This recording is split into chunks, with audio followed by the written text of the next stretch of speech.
Civil rights was a key issue within the church and the country during the 20th century. During the Civil War and prior to it, pastors used the Bible to not only defend but also speak against slavery. Even after the emancipation of slaves, they were still treated like second-class citizens. At times, even today, people of color are still treated as inferior and second-class citizens. Darwinism taught that white man was the highest form in the evolutionary process of man, and it was and is a sad state of mind to think of any human being as less than human. Someone who was extremely supportive and a leader both in the church as well as in the civil rights movement was Dr. Martin Luther King Jr. He's known for his role in the civil rights movement from the bus boycott that he led in Montgomery, Alabama, that actually helped put an end to the segregation on the public transportation there. He also helped with the creation of the Southern Christian Leadership Conference, which was very outspoken in terms of with civil rights. He gave his infamous "I Have a Dream" speech in Washington, D.C. in 1963. He arranged multiple protests and sit-ins. He led that march from Selma to Montgomery in the spring of 1965. And even in 1964, he was actually awarded the Nobel Peace Prize. We know him for his passive and use of nonviolence in order to stand up for justice and freedom. And with that, he received criticism not only from blacks but also from whites. Blacks saying that he wasn't doing enough for the cause, and whites saying that he was doing too much and causing an uproar.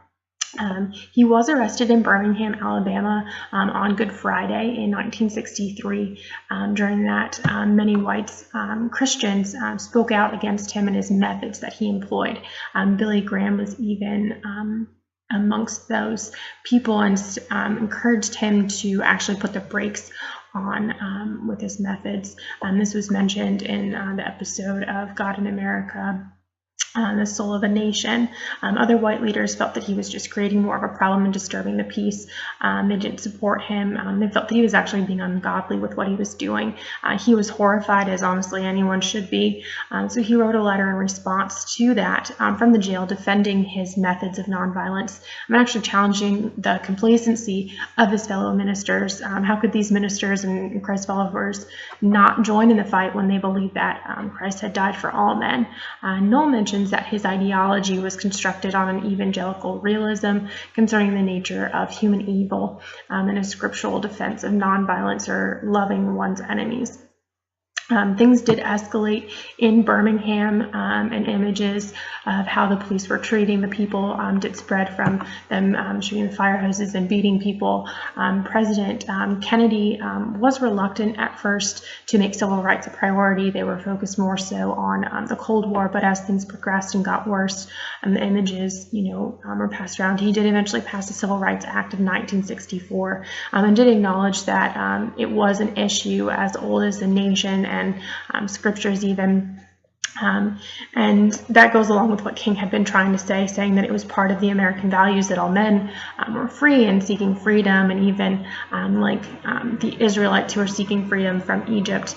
So King was just trying to show, that America was not living up to its founding principles, and Kennedy did eventually acknowledge that. So even though there was this success, African Americans still did not have the right to vote. Johnson became president after Kennedy, and Johnson stalled even as King and others did push for it. He claimed that he was powerless. Eventually, Dr. King and others marched from Selma to Montgomery. They knew that it wasn't right, what was going on, and believed that the opponents also knew that it wasn't right. Eventually, President Johnson did help with the passage of the Voting Rights Act. And Dr. King was actually able to work with politicians, and at the same time, they managed to keep his distance and remain on the outside as a prophet and continue to preach the gospel and call out the politicians on their arrogance and their shortcomings. As Noel mentions, he did make little distinction between the spiritual and the social problems involved in the civil rights struggle, but we do, and can remember Dr. King as being one of the most significant Christian voices in the civil rights movement.